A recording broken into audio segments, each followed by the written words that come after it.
Hello, I'm Cassam from HeyUGuys, and we're here to talk about Star Trek Beyond, the next Star Trek film, which is written by Simon Pegg and directed by Justin Lin. We've seen it. We've all seen it. I enjoyed it. I won't spoil what these guys thought about it. I'm going to start with you, Stefan. Why don't you tell us a little bit about the film and whether you liked it or not? So the idea to this one is that the Enterprise has sort of crash landed on a remote planet after being deceived into the lair of Krul, played by Idris Elba, the villain. And it's what transpires is a film that's quite much about kind of human relations. There's obviously the big kind of set pieces, but I think where this film really thrives is within the scenes on this island where they're trying to find a means of getting out of there, you know. And I think that I really enjoyed this film. And you mentioned that Simon Pegg was on screenwriting duties, and for me that was one of the reasons I liked it. I think that he's come into this as a big Star Trek fan, a self-professed kind of Trekkie. I think that's what they call themselves. And he's kind of, there's a certain affection to this where it manages to be quite tongue-in-cheek at times, a little bit irreverent, but it's never at its own expense, because I think that he's got a real respect for the kind of the universe that he's portraying.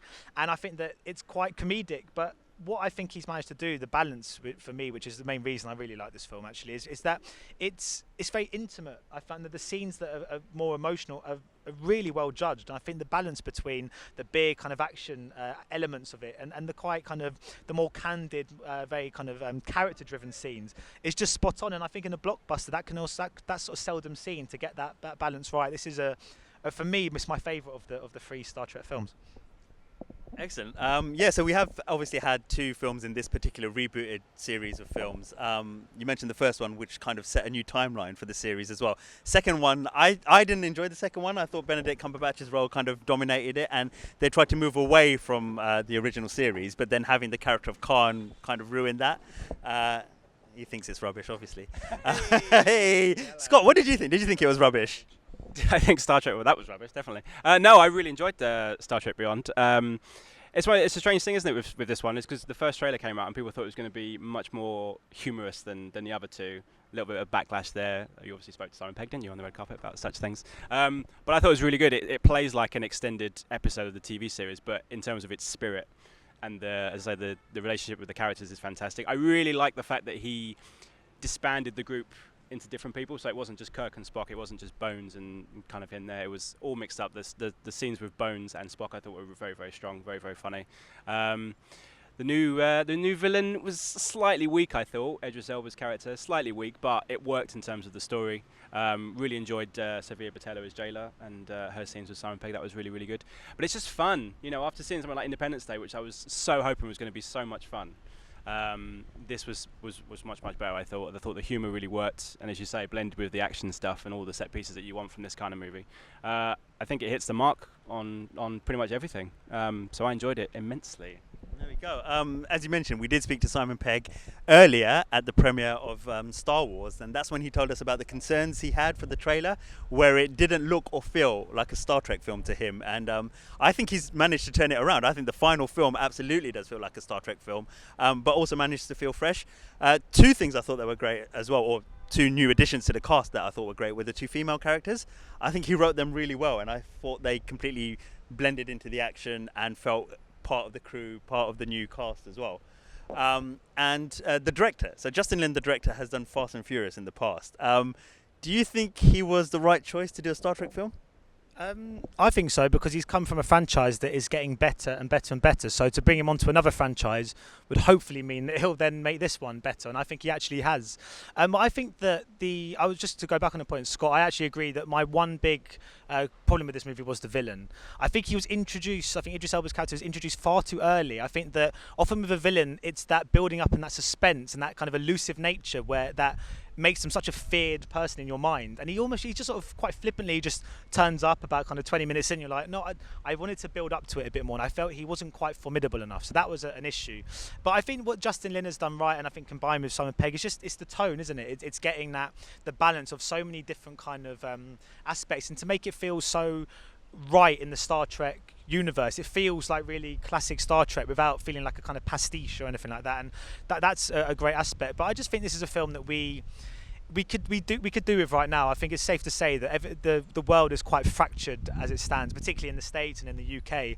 And the kind of overall kind of theme to Star Trek is this idea of kind of coming together, and it doesn't matter what where you're from, what planet you come from. If we all kind of work together, we can triumph in the face of adversity. And I know it's a bit kind of corny to say it, but I think that a film with that kind of message and a film that is so kind of uncynical in its approach is just a real joy and a real kind of form of quite important escapism, I think, at the moment.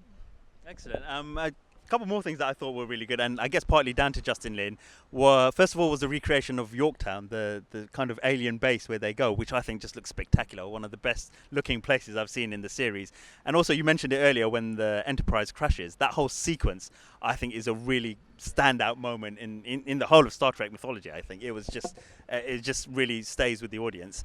A few things I wanted to ask you, Scott. What do you think, who's the standout in this new film, if there is one? And what do you think about Chris Pine as Kirk? Have you fully warmed to him in that role?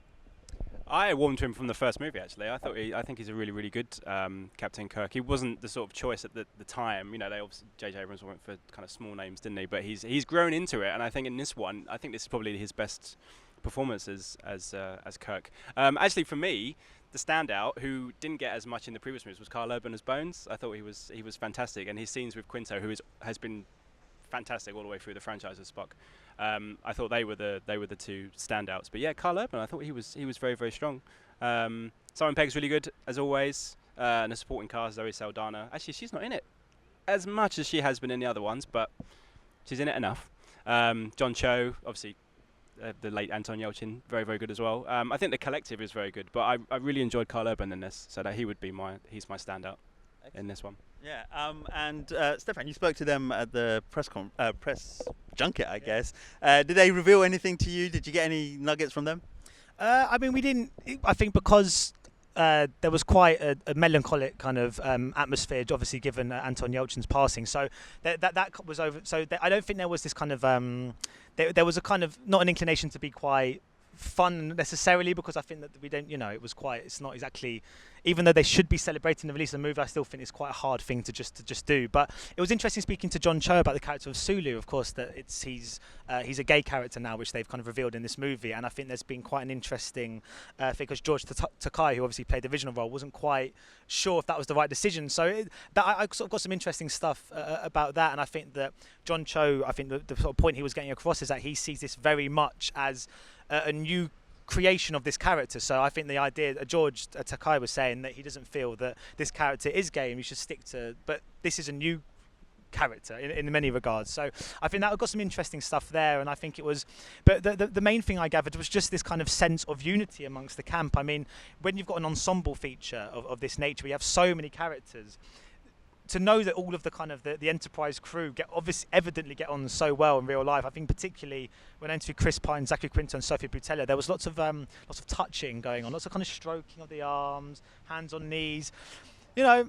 That's cool. It's good. It shows that they're all very close with each other. But I think that does come across in the film. But I do, when you sort of mentioned before about which characters kind of stand out in this, I do think one of the things that I don't think they quite got right was I don't think they shared the balance between each character. I think that like Zoe Saldana was really underused in this film.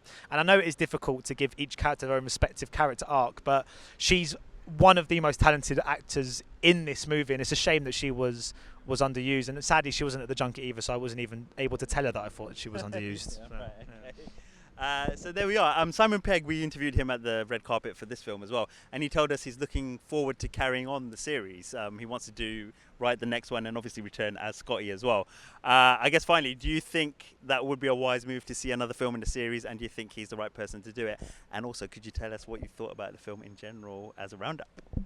Yeah, I'd love to see another one. I don't know if you guys know, but they announced yesterday that Chris Hemsworth is going to be in the 4th Star Trek movie. Did you see that online? No.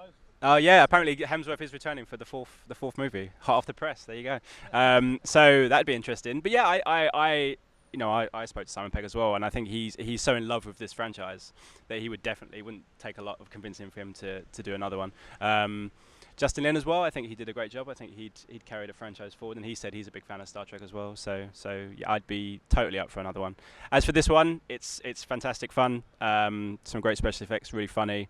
Some great performances, and arguably one of the best movies of the summer outside Civil War. I think this is the most fun I've had in a summer blockbuster since Civil War. So yeah, it gets a big thumbs up from me. And I'm guessing a thumbs up from you as well, Stefan. Yeah, no, definitely. And I think that I would happily welcome more movies, particularly with this same cast. I think that they make a point of saying that the Enterprise is in its third of a 5-year mission.